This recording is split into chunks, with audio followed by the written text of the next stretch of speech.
no matter our age, we're always going to have to be helped. Worship lists and senior pastors, those two things do not go together. I find more senior pastors who are very opinionated about what the worship list is. And let me just tell you, as a worship leader, you need to submit and just say okay.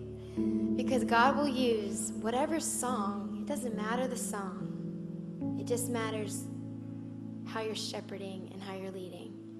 Because you could use Jesus Loves Me and the presence of God will fall.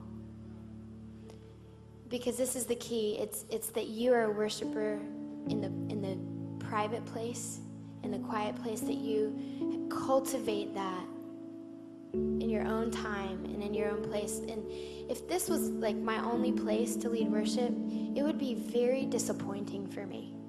And this is what I mean by that. Because there are times that I just want to stand there and like lay on the floor and not say anything.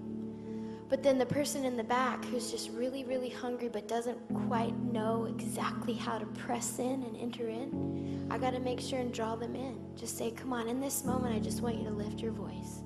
Come on, in this moment, I just want you to realize that the Lord is here. He's present. You know, I've got a job to do as a worship leader.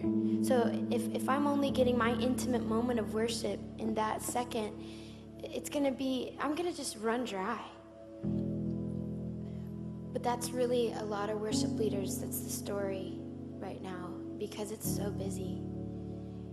And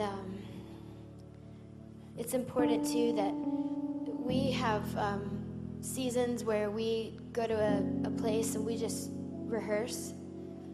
And then there are times where I just say, let's just worship. And we'll just take however long it takes.